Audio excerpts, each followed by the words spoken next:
आज की कहानी मन का इलाज।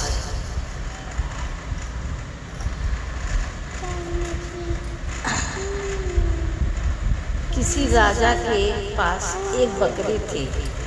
एक बार उसने ऐलान किया, जो कोई इस बकरी को जंगल में चराकर तृप्त करेगा, मैं उसे आधा राज दे दूंगा। किंतु बकरी का पेट पूरा भरा है या नहीं, इसकी परीक्षा मैं खुद करूंगा। इस ऐलान को सुनकर एक मनुष्य राजा के पास आकर कहने लगा कि बकरी चराना कोई बड़ी बात थोड़ी ना है। वो बकरी को लेकर जंगल में ले गया और सारे दिन उसे घास चराता रहा। शाम तक उसने बकरी को खूब घास खिलाई और फिर सोचा कि सारे दिन उसने इतनी घास खाई है, अब तो इसका पेट भर गया होगा। ये सोचकर वह बकरी राजा के पास ले आया। राजा ने थोड़ी सी हरी घास बकरी के सामने रखी तो बकरी उसे खाने लगी। इस पर राजा ने उस मनुष्य से कहा कि तूने उसे पेट भर खिलाया ही नहीं, वरना ये घास क्यों खाने लगती। इस प्रकार बहुत से लोगों ने बकरी पेट भरने का प्रयत्न किया, किंतु जो ही दरबार में उसके सामने घास डाली जाती, वह फिर से खाने लगती। एक विद्वान ब्राह्मण ने सोचा, इस ऐलान का कोई तो रहस्य है, तत्व है, मैं युक्ति से काम लूँगा। वो भी राजा से प्रार्थना कर बकरी को चराने के लिए ले गया। जब भी बकरी घास खाने के लिए जाती तो वह उसे लकड़ी से पीटता। सारे दिन यही क्रम दोहराता रहा।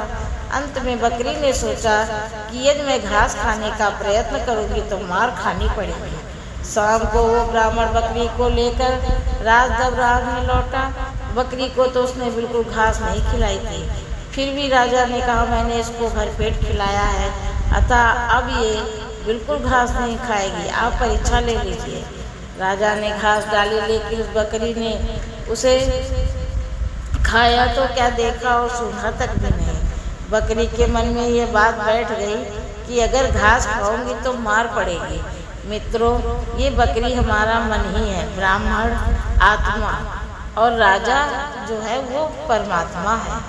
मन को विवेक रूपी लकड़ी से रोज पीटो ताकि इस अंकुश पर लगा रहे, इस पर अंकुश लगा रहे और अपने मन में हरि गुण गाते रहो।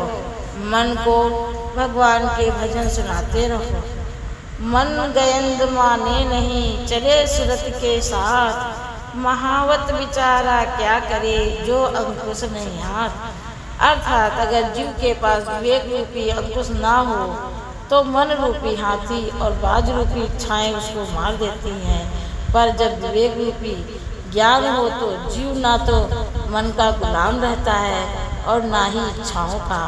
जो प्राप्त है पर्याप्त है, जिसका मन मस्त है उसके पास समस्त है। ओम नमः शिवाय, ओम नमः शिवाय, ओम नमः।